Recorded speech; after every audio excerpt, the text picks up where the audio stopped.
Afrika yedu. Amen. Afrika yedu. Tinotenda Mwari Baba wedu Jesu Kristu mangwanani ano. Mwari wa Paulo mwasha weAfrica. Atunganidza pamusangano uno mukuru weEaster mugore rina 2023. Mwari atitira nyasha nokuvepo kwake pano komuranda waMwari poma zvaAfrica ari mupriesthood council. Vanakomana vemutumwa wapoma zvaAfrica vari pano pamusangano pamaungwa pamusangano weEaster. Mwari vatitira tsitsi tatanga zvakanaka gore rino, nokuti musangano uno ndo musangano wokuvhura basa rese regore rina 2023. Saka zvatanga nekuratidza kufamba kwakanaka kwebasa raMwari rakatumirwa muranda waMwari Paulo mazvaAfrica muCentral Africa. Nokudaro isu tiri pano mangwanani ano tinofanira kuva nokuziva kwakakwana kuti Jesu Kristu akatuma muranda wake muAfrica, kuti Jesu Kristu ari muna Paulo mazvaAfrica, kuti Paulo mazvaAfrica akapa basa iri vana vake kuti vamubatsire kuti evhangeri raJesu irambe ichiendera mberi. Tikaziva izvozvo hatirasike uye hatikanganisiki Afrika yedu. Nokuti muranda waMwari poma zvaAfrica nguva dzake dzese kusvika nazvino dzidziso yake yese iri mukati medu. Hapana chasina kudzidzisa chemafambiro edu namatauriro edu namagariro edu. Zvinhu zvose akazviisa pachena kuti mumwe nemumwe asazova anoti ina handina kuzvinzwa kana kuti handina kuzviona. Zvino tinotenda nokuti basa iri rokutumwa poma zvaAfrica iye pachake muridzi webasa ari kurimirira Afrika yedu.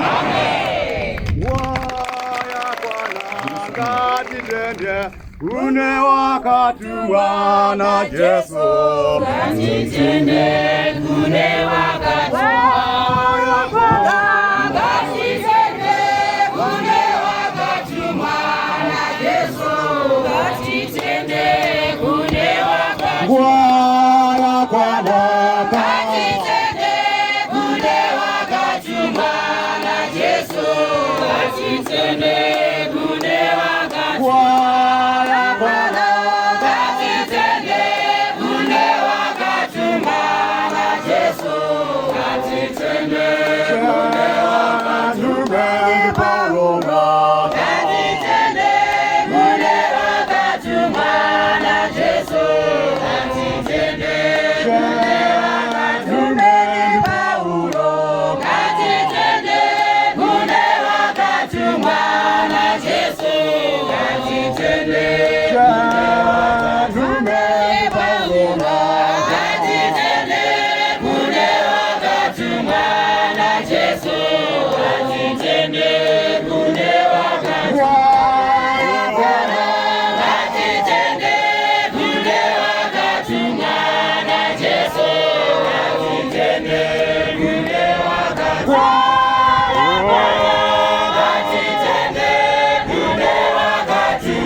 raJeso watitende kune wakatumwa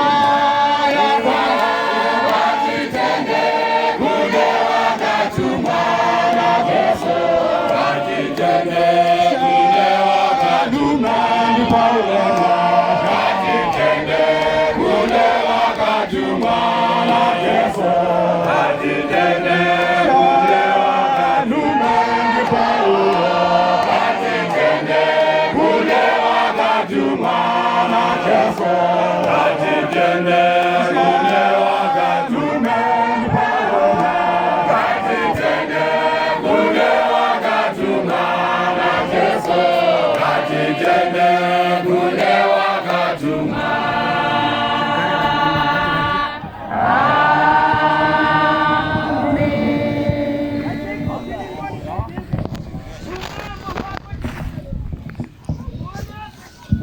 Afrika yedu. Nume ndi Paulo mwaja wa Afrika. Wakatumwa na Yesu Kristo shewedu. Nokudaro hapana chinoitwa msangano wa Apostolic wa Afrika chisina poma zva Afrika mukati. Zvinhu zvese ndiye anototungamira, ndiye anotozaura kuti zviite. Musangano nokuti budirire ndi poma zva Afrika mtumwa wa Mwari. Kasiriye ataimira, ataibata kana chiro. Saka zvinhu zvose zvina Paulo mazvo Afrika. Totozviona zvichibva pari, totonzwa iye achitaura, toteerera toita zvaadzidzisa Afrika yedu. Kuti pave nepriesthood council mutumwa wa Mwari Paulo mazvo Afrika akarayira kuti zvidaro. Kuti pave nemabhishop anobata maprovince ndi mutumwa Paulo mazvo Afrika akarayira kuti zvidaro. Kuti pave neboard of trustees mutumwa wa Mwari Paulo mazvo Afrika akarayira kuti zvidaro. Kuti pave nevafundisi vanobata magumano ndi Paulo mazvo Afrika. Nokudaro chizwa watu wakapuhwanana uye akakudzisa akakusa kuti kudini. Zvadaro haurasiki, wofamba nenzira iyoyo. Nokuti iye panyama tinaye, pamweya tinaye nguva dzese Afrika yedu. Nokudaro kupakuita kwedu kwose hatifaniri kuita sevanhu vasingazivi kana sevanhu vasingaoni. Mutumwa akaisa zvinhu zvese zvechechi pachena. Nokudaro izvozvo zvaakadzidzisa nguva nenguva kazhinji nemisodzi achidadzirwa zvofanira zvibatisiswe zviitwe Afrika yedu. Hazvinei kuti wakamira sei, hazvinei kuti nemari yakawanda sei, hazvinei kuti hauna, hazvinei kuti uri muduku. Shoko raMwari rinofanira kuti rigamuchirwe sezvariri Afrika yedu. Nokuti harina zera, rakangoya rakadaro. Rinofanira kuti rigamuchirwe nokufamba kana kuti nokubatwa nenzira iyoyo Afrika yedu. Sanzi famba ibezi zvakafanira evhangeri yaKristu Jesu muchirwira kutenda kweevhangeri Afrika yedu. Nokuti ava mazuva kupedzisira mazuva akaipa. Basa guru nderekuti pauri uri kurwira here kutenda kweevhangeri Afrika yedu. Hauzi kubatana here neavo vakaramba kutenda evhangeri yaJesu kubva pamavambo Afrika yedu. Nokuti nyaya yekutsauka iyi haina kutanga zvino ndeyakare. Saka nokudaro hauzi kubatana pamwe chete navo here iwo uri muchechi chiri pakati penyu Afrika yedu. Ndobasa guru nokuti musi wokutonga uchauya, mumwe nomwe achatongwa nemabasa ake akabata Afrika yedu. Uye chatinofanira kudzidzisa tese ndechekuti basa iri harizi basa rokutamba naro. Mukaverenga mabhuku okutumwa papoma zvaAfrica ane zvizarudzo zvizhinji zvinodudzira kuvapo kwevhangeri isati yapo panyama kuoneka. Asi pamwe yange yagadzirwa kare yapo. Saka nokudaro isu hatina chedu chatinoisa muworkshop yaMwari. Zvinhu zvese zvakarongedzwa kare. Tinongoteedzera bedzi zvatakapuwa nemuranda waMwari Paulo zvaAfrica. Ndo zvinotibatsira pakunamata vatungamiri navateveri Afrika yedu. Verenga kutumwa kwaPaulo mwaza weAfrica, chikamu chekutanga, chitsauko 22, page 72. Chizaruro chaishe Jesu achiburuka kudenga, aine vatumwa vachimba zvinosiririsa vari mugore jena 17 February 1956. Afrika yedu, Afrika yedu, chizaruro chaisha raJeso Kristu achiburuka kudenga nevatuma vakuru vachimba zvinosiririsa Afrika yedu 17 February 1956. Basa iri rakatoburukirwa nemukuru wavo, basa iri rakatoburukirwa naIshe raJeso Kristu nengirozi huru kuti riite. Nokudaro rofanira kuti ribatwe nenzira yaro. Ishe Jesu achisiraidza kuna poma zvaAfrica pagore iri, aida kumupa simba nokumuraidza kuti basa iri nderangu, nokuti zvavanhu hazvitangi chibva kuna Mwari. Afrika yedu zvavanhu zvinongotanga pavanhu vacho zvoperera ipapo. Zvamari zvinotobva kudenga zvobva zvinotanga zvinogarirwa dare. Nhozi dzoburuka naIshe raJesu padzakaburuka apa dzaine basa guru radzaipereka kuna poma zvaAfrica chanza pakuverenga. Saka doti tinzwisise kuti basa ratakagarira kudai pano pachechi yanhasi pa 2023 gore rino rakaburikwa naIshe raJesu Kristu nengirozi kuti rivepo Afrika yedu. Verenga.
Afrika yedu, Afrika yedu, chinamba chekinacho kokunamata Mwari.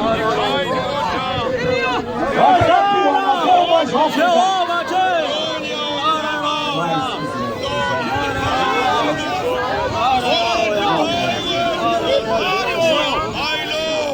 Nechekuti zofanana nacho ni Jesu Kristu.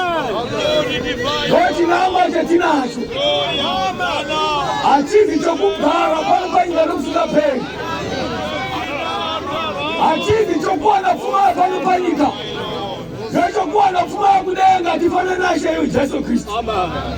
Ndodzidzisi yatakapona munondo waMwari poma zvaAfrika. Zvinopanda kuti munhu azvirambe, munhu azvidubukise, achiziva kuti Jesu akati munondo waMwari poma zvaAfrika achatonga nyika ino ichapetwa. Nezuva rokutonga kwake, zvose zvakaitwa parima nepakavanda zvichabuda pachena. Zvichizikanwa nemunhu wese. Mumwe naumwe achienda kwaakaparira mabasa ake Afrika yedu. Patakagadzira musangano unowu kuratidza kuti poma zvaAfrika ndiye munhu webasa. Yava ngopfupi pakuverenga kwemazuva, asi pakuverenga kwebasa raMwari zvinhu zvaitwa nezuva rimwe chete Afrika yedu. Kana Mwari ari pakati pekereke yake anoita basa rake emene, hazviitwi navanhu. Hazvina kuti kana ndisipo hazviite Afrika yedu. Mentality iyoyo ndiyo akakanganisa vazhinji. Zvinhu zvaitwa naMwari pachake. Serafimu remutuma rinobatsira vanhu vana vaduku vanoivaka kereke yaMwari. Vakuru vanoivaka kereke yaMwari vagarwa Afrika yedu. Neharahwa dzinosumudza nehuni dzisina simba kuti basa riite Afrika yedu. Nokuti serafimu pacharo rikachita basa Afrika yedu. Mota mumugwagwa muzhaite Hymn 129. Hymn 129.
Afrika yedu.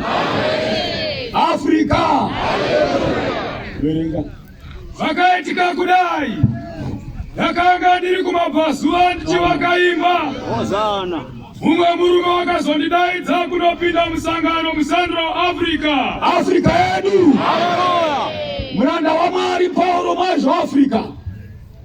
Mukuzarwa kwake ndinga mucheni. Ndakanga ndiri mabhazuva ndichivakaimba imba ichechi Afrika yedu. Ndikadaidzwa nomumwe murume kuzopinda musangano.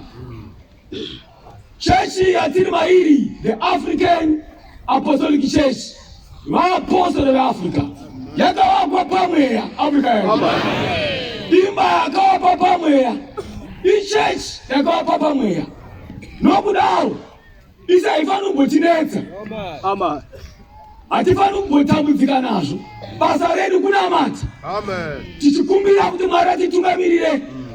Numepoma zvaAfrica azarwe nzira dzese Afrika yedu. Nokuti ibasa ichechi yakavakwa pamweya. Hurumende yaMwari yakaburuka kudenga kuzovaka chechi kuti ivepo. Isa hatifani kutambudzika nayo. Nokuti mutumwa pakudza kwake nguva dzese anoti chechi haizi yavanhu. Haina kugarirwa pasi navanhu. Kana kutumidzwa zita navanhu. Hapana input yemunhu, hapana effort yemunhu Afrika yedu. Ndiye Jehovha Mwari pachake akaisa zvake zvese kuchechi yake. Muna Pauro mwaje weAfrica. Muzvizaruro zvake zvizhinji Afrika yedu. Nokudaro, don't waste your time uchitsvaka mamwe schemes ekuisa muchechi. Ari muno akakwana. Zviri muno zvakatoringana. Pomwa zvaAfrica akadzidzisa. Hapana chaasina kudzidzisa kubva kuzvipfeko. Nezvokudya. Musaona matelevision. Vamwe vakuona izvizvi. Munhu vachiti mutumwa achatauri. Vakadzipfeka nguo refu. Vamwe vakupfeka pfupi. Vamwe vakuruka musoro. Varume cheketai ndebvu. Vamwe vakudhaya bvudzi. Vari muchechi yakavakwa pamweya Afrika yedu. Vanofunga kuti Mwari anyarara. Nyamba Mwari hanyarari. Israel goes to buy. Arabia era. Order Jesus Christ. Mwari anotaura nokusingaperi-peri. Mutumwa waMwari poma zvaAfrica. Haana kunyarara ba. Hosana. Ishe. Anotaura nguva dzese kuvanhu vake. Haana kumira kufamba. Hosana. Ari kufamba nguva dzese. Jerusalem. Africa. Ari kufamba nguva dzese Zimbabwe nepasi rese. Ari kuonekwa kwese kwese pamweya. Vamwe vari kuzorwa every day vachibata basa naye. Vamwe vachipururuka naye. Haana kunyarara. Mweya muchena hanyarari. Mweya muchena hauchemberi. Haukweguri. Unoramba uchibata basa ichachiuya. Ndichava nemi kusvika kumugumo yese yenyika. Afrika yedu. Vamwe vakajaira kuti vakagara mukurangarira kuti mutumwa akataura pamusangano oregedza kuti chinhu chadzidziswa. Mangwana okangana oyazve panomwe musangano. Mutumwa wadzokorwa chinhu chiya nokuti mukatarira teaching yemutumwa is a repetition of the past. Hapana chitsva chakamboisa chaita. Aingodzokorwa kubva achitanga chechi Afrika yedu. Kusvika nhasi aringodzokora the same teaching. Iyo vatigari matiri. Vatungamiri navatei. Zvadaro hazvimbotinetsi. Hatimbozoiti wrong focus. Tinofamba bedzi zvakafanira evhangeri yaKristu. Nokuti chechi Pauro Africa akaenda kumabhazuva kunoguma nyika uko. Ari mumweya kundovaka imbai. Ari mukuvaka imbai ndopakadaidzwa nomumwe murume mutumwa waMwari kuti apinde musangano apiwe zvakakwana nezvechechi. Kurati chechi yakagarirwa musangano naMwari pachake naIshe Jesu Kristu. Ndosaka Jesu akazoburuka muneno nyika pagwagwa 1934 kutanga agere mudombo teveri mutsini. Shoko raJehovha Mwari pachake ndobva rataura kumutumwa waMwari Richibva mabira zvapo. Ati wana vaapostoli vaJesu Africa. Vari varume vakanga vari pasi pomuti vakasvibira. Vakamira pamusoro pedombo. Vachimba. Meso avo vakatarira pabhuku yenziyo. Asi mwoyo yavo zvino yakatarira kudenga Africa. Ndo chinamato chodiwa napomwa zvabva chigari matiri. Chokutarira ushe hwaMwari. Nguva yakanakisisa kana yosvika. Tikwanise kuyambuka zambuko Africa. Zvino zhinji vataridzika nyika, vatarira nyika yazvino inopara inopfuura Africa. Mumwe murume wakazondidaidza kunopinda musangano muCentral Africa. Mumwe murume wakazondidaidza kunopinda musangano muCentral Africa. Pamusangano ndakaenda patafura ndikaripa 25 cents. 26 nokuchipiwa tikiti rounhengo Africa yedu. Ndibanya tiketi rounhengo. Apinda mumusangano. Ndobva apiwa membership card. Kuti you are part of us. Mumwe chete pakati pengirozi panyika yese. Mumwe chete pakati pengirozi naIshe wedu Jesu Kristu. Akagara dare naIshe wedu Jesu Kristu nengirozi pasi rese Africa. Hakuna zvakadaro. Zvaya zvenguva naMozisi. Zvaya zvenguva naDhavhidhi. Ndo vakazarwa bedzi.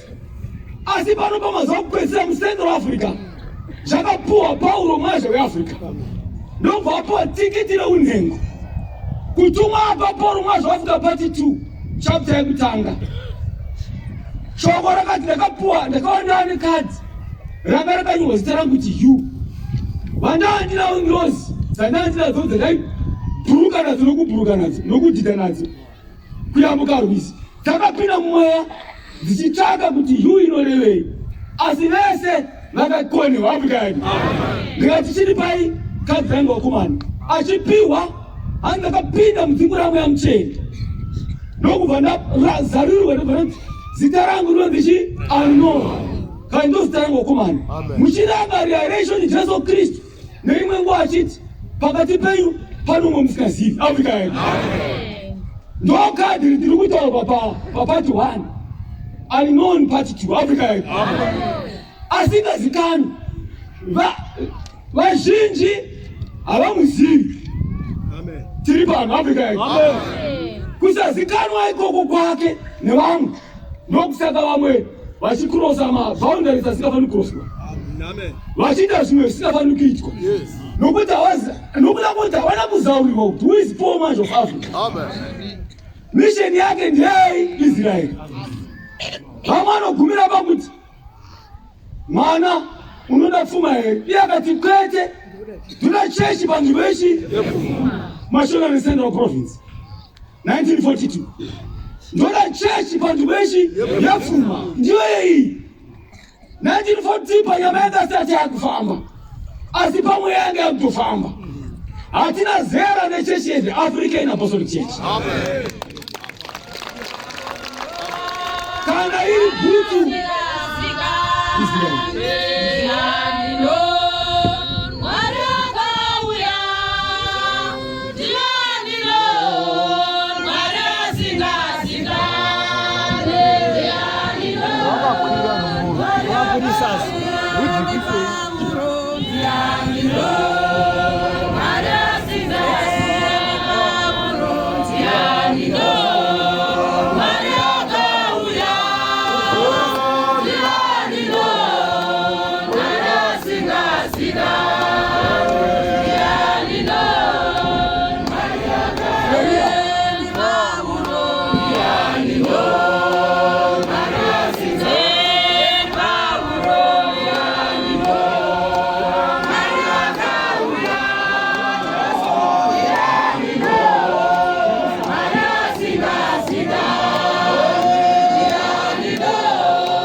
kana usina mwiwo fara nikapiwa mangwana yokapiwa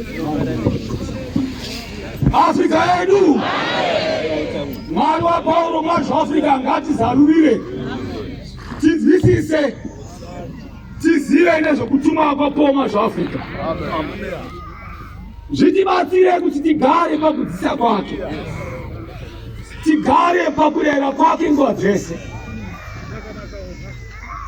nokuti Ishe Jesu Kristu makuya kwake achatonga nedzidzo yatakapiwa ndo panotora ipapo kana kuri kuchikoro ndo makiskimu yacho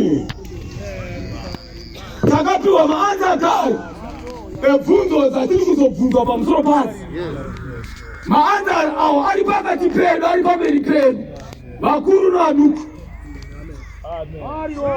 tinokutonora testi yatagara tapuwa maanza akare kuti patiri kuenda bvunzo dziriko ndedzidzidzi asi maanza acho ndeaya zvova kuti zvitibatsire nokuti kuna vazhinji kwazvo invaitsisi vari munyika vasina dzidziso iyi yekutumwa kwaPaul mwazvaAfrica asi vachiperera nokufira kuti vari kunamata Mwari asi teaching iyi inonzi mega teaching hakuna isu takatopiwa zvese kusvika pamagumo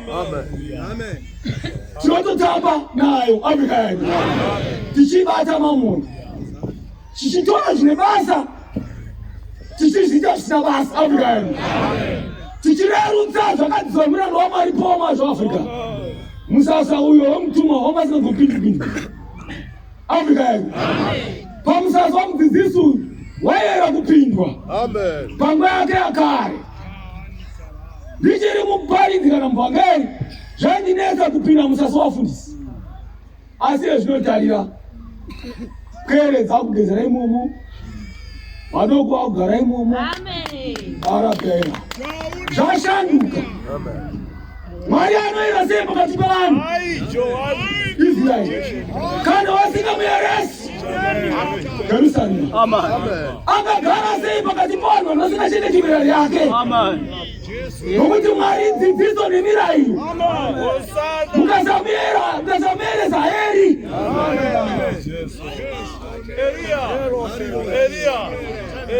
Israeli vanhu vanofana kuita revisit teaching yamutuma Paul mwazvaAfrica wogara mairi Western Apartheid Israel Corona Western Juda Mambo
Poma zvaAfrica ngatibatsire tese. Tigare mukudzidza kwake. Hosana. Jesu. Hosana. Tigare pamilari yakatipa Ishe Jesu. Nokuti imba iyi yakavakwa kumabvazuva. Mutuma ndokupinda musangano kupindira basa iri. Akapiwa tikiti rounhengo kuti you are part of us. Pane imwe nguva mutuma akataura achiti I am the son of God. Ndiri mwanakomana waMwari. Njozi dzimwe dzikatotadza kumuziva zvezikuirumbowani. Because I am the angel of Africa. The only energy formation in Southern Rhodesia. Mutuma apoma zvaAfrica. Ingirozi inokomanda system mushe waMwari. Inoti anenge afa panguva inesati yakwana. Sirafimiro rinomudzosa kuti nguva yakasati yakwana inoita basa Africa. Zvakadzidzisa akazvitora kuparisha Jesu Kristu Africa. Tinofanira kuzvibata. Vanofana kutya Mwari. Vairisitsiya Mwari. Zvinovabatsira iwe nevana vavo nezvizukuru zvavo kuti mhosva dzamadzibaba zirege kuzorogwa kumarudzi Africa. Vamwe vanoti priesthood council vamwe vedu tinovaziva sogara navo havachaeresi Africa. Nyamba po Africa akati vana vangu vana vaMwari. Teaching iri simple. Hazvini madegree. Hanzi nemufundisi waMugondo akati rimwezuva tsamba yachishona yakakonewa kunzwisiswa nevanhu vakaita physics Africa yedu. Vanhu vakaita madegree ephysics neengineering vakatadza nazvino pakati pekuna vatadza kunzwisisa tsamba yedu Africa yedu. Kavari zvinhu zviri abstract. Vanongoteera vazivi kwavari kuenda. Ngatirambire pakutumwa netsiri kutumwa kwapoma zvaAfrica. Zvinotiyambutsa. Hatina kuuya kuzowana pfuma yapanyika kuti tigare nayo. Takauya muchechi kuwana pfuma yeushe hwaMwari. Pfuma inodarika ndosaka munhu achichembera. Hauendi nayo asi chinhu chikuru ndechekuponeswa kwemweya wako kuti upinde mushe hwaMwari Africa. Ndozvakatumirwa poma zvaAfrica. Vakuru vakamboedza neimwe nguva kuti vakire mutumwa pakanaka pokugara nzvimbo dzakawanda maguta nekunze, asi mutumwa akati imba yangu iyeyi yakanaka kudarika yeMurungu. Handidi imwe imba. So simple. Mukatarira pakutumwa kwemutumwa waMwari poma zvaAfrica nedzidziso nekomandi yaanokomanda mamiliyoni avanhu vemuchechi. Chii chamutarisira kuvaka imba kuvakirwa imba muAmerica? Hapana. Asi nokuda kwokuti akasiyana nesu. Nokuti mafungiro avanhu ndeavanhu asi mafungiro emunhu waMwari ndeaMwari. Africa yedu. Saka tikabata ipapo bedzi tinofamba zvakanaka. Imba yakavakwa mabvazuva henji. Pamusangano ndakaenda patafura ndikaripa 25 cents. 286. Arabia era. Ndokuchipiwa tikiti rounhengo. Membership card. Pamusangano uyu taiva varume 12 kana kuti 13 aine ngirozi vakanga vana makadhi ounhengo. Aine ngirozi 12 kana kuti 13 Ishe Jesu ari mwe wavo. Asi mumwe nomwe anga ane kadhi reunhengo Africa yedu. Umwe nomwe anga ane kadhi reunhengo. Ndopangwa yazonzi P pambonzi M kupati 2. Zvakatanga ipapa. It's a continuation. Africa yedu. Akapiwa kadhi reunhengo rokuwaka chechi kuva mumwe uvari kudenga kubatsira Ishe Jesu Kristu kuvaka chechi ine yatiri mairi Africa yedu. Chinhu ichocho tinofanira kuti chikoshese kukoshesa mirayiro yaMwari yese kuti zvitibatsire kuti chechi irege kuputsikira mumaoko edu isu. Iye poma zvaAfrica akapedza tinofanira kuti tirambe timubatsira tibasire kudzisa kwake ngabe chindira mberi kana kuchida kuomba wakuda kwamari kumagenerations ari kuuya kuti varapire mimba iyi yokuna akaisha uri Jesu Kristu. Verenga. Ndabva pamusangano uyu. Amen. Ndakadzokera mabvazuva kunopedzisa kuaka imba yangu iya. Haleluya. Ndakatanga kusada imba yacho. Nokuti chidziro zvose nedenga. Amen. Zvaiva zvamapango. Haleluya. Chidziro zvose nedenga. Amen. Zvaiva zvipfupi-pfupi. Afrika yedu. Amen. Imba yamapango nechidziro chamapango kunamata kusina kukwana pamberi paMwari. Amen. Ndokwakaramva nemutumwa pomwa zvaAfrica. Kokuti iwe uri muchechi ramwari rineri kuchiri kudya chimba chine mbiriso. Chimba chamapango chakapfurirwa nemapango kakare. Amen.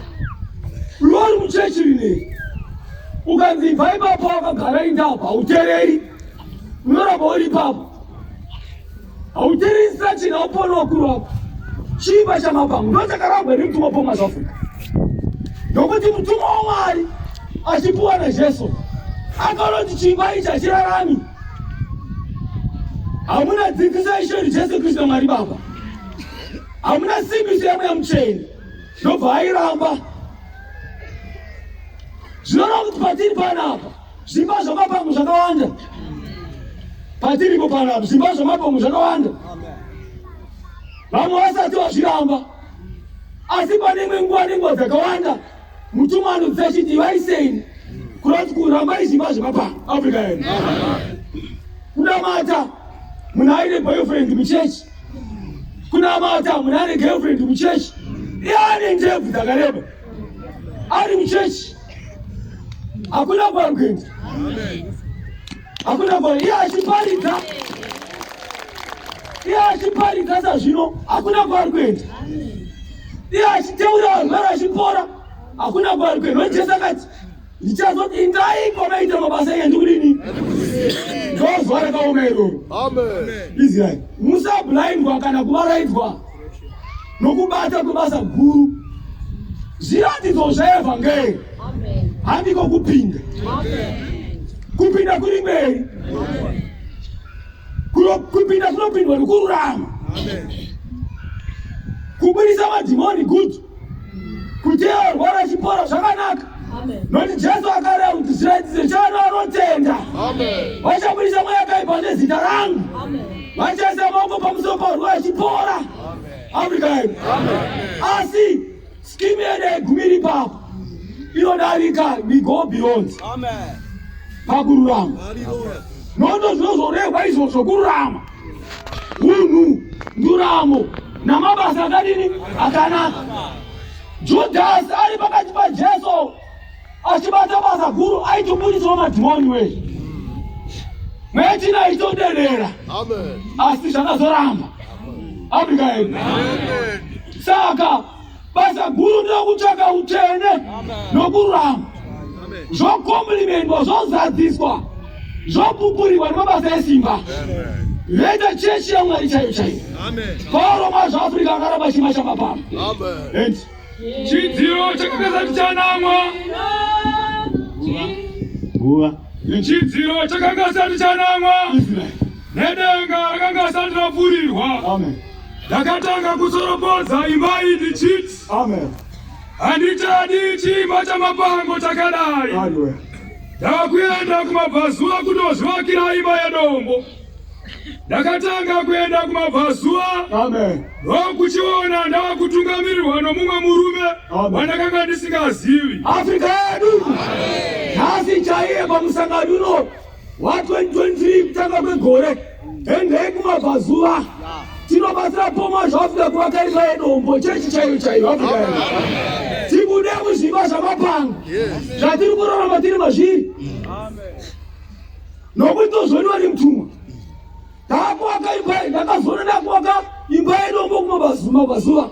Imba yedombo ichechi ine dzidziso yaMwari yakakwana pazvinhu zvese. Imba yamapango chingori china matoo zvacho ecounterfeit. Chinhu chokuti kana chechokwadi chauya chemanyembo chinobva Afrika yedu. saka isitora chiri truth nokuti mutumwa waMwari paumwa zvaAfrica akatuma nezvokwadi naye pachake zita rake ndichokwadi anga asina shamwari nemunhu kana zvangoteama zvateama amaifamba rwendo runoenda mberi novamwe pakati pedu apa vanoita chizivano Africa yedu vamwe vanotarisa kuti ndiani wangu handizvoba zvasiyana nekutumwa kwapaumwa zveAfrica zvapaumwa zveAfrica ukama utende nekururama tofamba basa roitwa mabasa oitwa zvezo zvoita ndopatinofa kutinde ndokuti tivake timubatsire recreation of Africa ndinga chinyorwa inzvika varataura pamabuda zuva richiti norera vana kumauniversity kuti vazokubatsira mubasa iri kusimba kwenyika Africa ichaiyo ngatimubatsire zvinoda kubarwa kutsva zvoda kuberekwa kutsva muna Kristu Jesu Africa yedu kusiya mabasa akare seshoko rati kana munhu amuna Kristu Jesu chava chisikwa chitsva zvakare zvapfuura tariamone zvose zvazvitsva Africa yedu kana vanhu vagarwa nemangirozi dzangirozi sedzisiye mutumwa kuti makabviswa palevel yovaapostoli maangirozi angels of Africa kana vanhu vaangirozi vacharumana here aizvondinetsei vane kana dzaangirozi vanogara nehamwe nerunyararo kana paita chinonetsa vanogadzisa zvakanaka Africa yedu wafambira mberi Mabasa Apostolic chapter 15 Acts of the Apostles chapter 15 Cans of Jerusalem Apostles vakatopedza musangano panetsa nyaya nobva vagadzirisa zviriambike Africa yedu vachipana pfungwa dzavo dzakasiyana kusvika vapinda nechinhu chimwe chete ndo chechi yaMwari musatsaukaniswe musapesaniswe mumwe nemumwe pabasa rake uye vanhu vanosiyana zera ravo rakasiyana nemabatiro avo akasiyana mumwe namwe anobatsira nezerani rake Africa yedu zvadaro hazvimbotinetsi nokuti Jehovha akanyanya kuipa ndari within ari outside nomona kuti uyo asari pakati pedu anonetsa nokuti pane pretense saka munhu ari pretense anonetsa ngatibude muchimba zvamapanga ngatibude titevere Jesu tibatsire paumwa zvaAfrica pakuvaka imba yedombo yaari kuvaka nazvino nokuti asatamira ari kuivaka verenga vakaitika Varoma 11:25 amen vaIsraeri vachadzokerazve kuna Mwari vaapostoli vaAfrica nhasi the African Apostolic Church ngatidzokerezve kuna Mwari titangezve ngatiite revisit the past dzisiye muna noMwari ipinde matiri nokuti hama dzangu imi handidi kuti musaziva chakavanzika ichi ipauro Africa unaruti handidi kuti musaziva chakavanzika ichi kuti murege kuva namanyawi musaita manyawi pabasa rakawakwa kare kuti kuomeswa kwomwoyo kwakauya pamusoro pavamwe vaIsraeri kusvikira kuzara kwahedheni kwapinda naizvozvo rudzi rwose rwaIsraeri uchaponeswa sezvazvakanyorwa zvichinzi nokuti kana tikaramba tichamanyawi kudai handi munoomeswa mwoyo wotanga kugamuchira chinhu chinofanira kugamuchirwa Africa yedu uchiti unoziva nyamba usati waziva uchiti ndakadzidza zvakawanda kwazvo nyamba usati wadzidza Africa yedu sezvakaitwa kwaIsraeri naizvozvo rudzi rwose rwaIsraeri uchaponeswa sezvazvakanyorwa zvichinzi amen paSioni vachabuda musununguri paSioni with the African Apostolic Church rakaitwa Shiloh 17 February 1956 Africa yedu tarira ndinokanda muSioni ibhere kona rakasanangurwa rinokosha nounotenda kwaari haanganyadziswi Africa yedu takaitwa Shiloh imba yaMwari tinoponiswa tiri paSioni muchechi raMwari enzi paSioni pachabuda musununguri pakatobuda musununguri kare achabvisa kusada Mwari kuna Jakobo achabvisa nazvino ari kubvisa kusada kwaMwari nokuti ndosaka vanhu vachiuya kusada Mwari kwa bviswa mamatiri. Takuda Mwari zvino takuya kuna machamwari. Nokuti musununguri akauya kuti abvise moyo yokusada Mwari yanga iri matiri pamadzinza edu pakuberekwa Afrika yedu. Ndobva tapuwa moyo wokuda Mwari. Iyi ndiyo sungano yangu navo, musi vandichabvisa zvivi zvavo. Iyi sungano yatakatirwa muna Pauro mazvo Afrika, sezvakaita muna Abrahama naDhavhidhi. Zvesungano yekupedzisira yaitwa muna Pauro mazvo Afrika ati, I will bless the nations through you, Africa yedu. Ndicharopafadza marudzi nemauri, ndosungano yacho. Toda kuti vatisise. Mukatarira history dzedu mese panapa pamakabva, unoziva kuti upenyu hwandakurarama nhasi hausasiri hwangu.